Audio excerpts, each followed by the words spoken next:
And we're back on, y'all. Hi there. We just come in the front door here on the show that covers everything in the South. And the front door now that we're covering is in Toccopola. We're on location as we do all things Southern here. And we've got our Toccopola Storyteller, Jerry Short, on with us right now. And we're socially distanced here, so we don't have that darn coronavirus get a hold of us. And Jerry, you're looking a little cool here today. Oh man, you know I'm cool, but I'm really showing it, right? Yeah, our Toccopola Storyteller. Where'd you get those shades? Well, I got them from a ship, not a ship at sea, but I got them from a doctor's ship. I had cataract surgery. Oh, that's what that's for? Yeah, had a little cataract surgery, and you know that sun is really bright. I don't know who out there has ever had cataract surgery, but you'll know it. It don't take much light to lighten the room up. And I've had it done in the left eye. Got to get it done in the right eye this week, or next week rather now. And by then, I'm already 20/20 again, and I think I'm going 15/15 the way they talk. So let me take these things off if it's all Sure, right. yeah.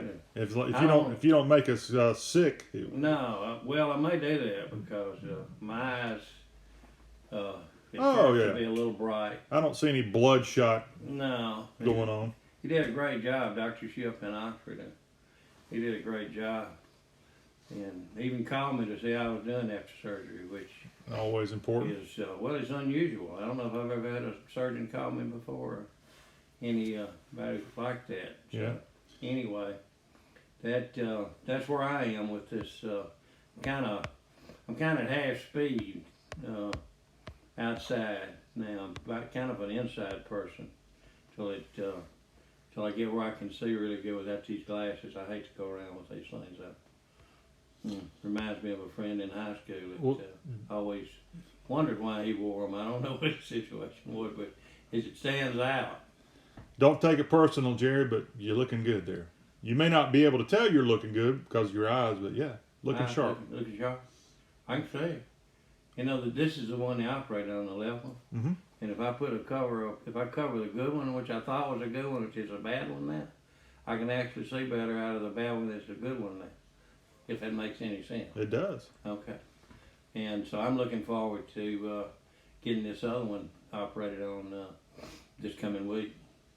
Now, one reason we have you on here because you were telling me about this cataract surgery you had, which, let's be honest, a lot of Southerners have this issue, especially as they grow a little old in life. I have to wear contacts, right. And so I have my own eye challenges from time to time. But it seems like, just like in the dental profession, these little tricks that the doctors have at their disposal, they constantly are changing and really making it a lot easier. Tell me what you found out with your doctor that you discovered another doctor in the same area practices as far as getting you ready for the eye, the surgery or whatever.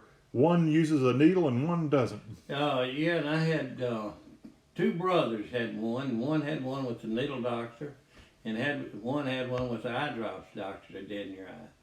And the one told me with the needle thing, he could see the needle coming to dead in the eye, and I've almost changed my mind. I said, wait a minute, you know, I just wear some glasses or something. But then the other one said that they didn't do that to him. They just put eye drop in, and everything went great. He didn't die that way. So I made sure that I went to the one that put the eye drops in, and they continued to flush it out and did a great job. And you know, eyes are mighty sensitive, so you know, I sometimes I consider myself a little tougher than I am, and so I was a little bit leery about that needle situation, but worked around it and worked out fine, and got a good doctor to do it, and I'm looking forward to him finishing up with the other half. Jerry, if you don't mind, we're going to do something groundbreaking here on the Y'all Show. Are you ready for this? I'm always ready for a groundbreaker. Yeah, because we don't want to just trust you on what you're saying here about your eyes. We need our own opinion. So, okay. Are you ready for this? I'm ready. We're gonna get a close up here, if you don't mind. Of my eye? Yeah. Okay, maybe I'm may still be leaking. I'm gonna come in here. So get ready. You want to shoot the pressure? Got good pressure in that left eye. And, Left eye? This is the one that had the surgery? Had surgery. They've already, I had to go to the eye doctor the next day. That's where I scored 2020. Yeah. And are my eyes blue or brown? I think they look more blue. I know they both. That it depends on where this one over here. It depends on where the sun is. Now you kind of been a ruffian throughout life. Have you had black eyes? I have had many a black eye. I've had many a cowbell over my head and many a fist in my eye. Is that right? Yes, sir. And I'm not bragging about that because it don't feel good, and I don't recommend it to anybody out there in radio land, television land, any other land. And especially when you get to be as old as I'm getting to be. But I know the first time I had eye trouble, I was a statistician for an academy, and I walked off the field and I told the obstetricianist on the side, is that obstetricianist right? Sounds good to me. That's not a baby doctor. But anyway, I told him, I said, Dr. Campbell, I said, listen, this paper's looking a little fuzzy. He said, Jerry, how old are you? And I said, I'm about 44 or 5. He said, come by and see me Monday. People your age keep me in business. And so he was right. He put glasses on me. Those were the first ones I had when I was 45. And I never really wore them, which I should have. But it's just some reason. I don't like to wear stuff on my head. I wear a cowboy hat when I'm out, but you'll hardly ever see me with a baseball cap or anything like that because, I don't know, it kind of confines me. I don't know if I've got claustrophobic or what, but I just don't like things on my head, so it's going to be nice. I tried contact lens once upon a time, and it seemed like my eyes were too sensitive to handle that. And that wife was constantly trying to put them in properly, and they just bothered me really bad, so I gave up on that. Well, as I said, you're looking good, Jerry. Don't take that the wrong way. Oh man, I don't know. Don't let everybody know that. Yeah. I know it. So you made it through these last few days with the cataract, the treatment there for that, and right. and you're doing almost as good as our commander-in-chief with his little health scare the last couple of days. Yeah, that doggone, isn't that awful? That scared me too. That something might be something he couldn't get control of before it might kind of turn bad or worse. Mm-hmm. And because my daughter has a compounded pharmacy and a clinic too. And they had a nurse practitioner die last week. Gee. I know, and she was in Tupelo, and she was in under one of those ventilators, and she died, and she was about 59 or 60, and just came on her all at once. And the nurse practitioner, you just don't expect that from people that are aware of everything, mm-hmm. and they really were cautious at the clinic, at the urgent care clinic part that she worked in, not the compounding pharmacy. But anyway, you never know. And then I think in the same town where this clinic and all is located, a man died on the same day from the virus. And he was in his mid-50s. And they said he was in really good shape. So it wasn't like he had 2 or 3 other ailments. He was okay. But the virus is just, depends on how it hits you, I think, sometimes. It's unknown. Yeah. Just an unknown, like the president calls that invisible enemy. And I think he's right. Really is. But hopefully you won't come down with it, John, or anybody else listening.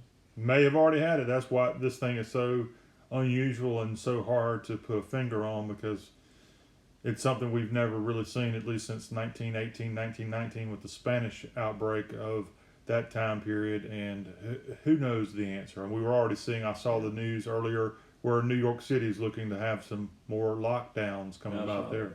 Yeah, and some other places. It seems like it's kind of, people stay quarantined for so long this summer, and we weren't exposed, and then they get out and they get exposed now. And the odds are, that a lot of those people that stayed quarantined that were really cautious and did what they were supposed to do, they could be a victim today. You never know. We wish everybody the best. Jerry, anything else health-wise we need to have here in our medical report with our Toccopola Storyteller? No, the only thing that ran by my mind right quick while we were talking about this quarantining and lockdowning and all, I had infectious hepatitis from drinking out of stagnant pond water, and when in 1960, Sheesh. and I was 14 years old, and they quarantined me for 4 months. So I know it is tough. My friends were so scared that they would go stand out on the street. I had a guy, the football coach told him, he said, don't go by his house. Don't go anywhere close. And they would stand out on the highway and talk to me through the door. So, you know, people have always been cautious, but it's a bad feeling on those that are entrapped in lockdown. And I'll never forget those 4 months. But anyway, I got through them, and they would put a few pounds on afterwards, and here I am.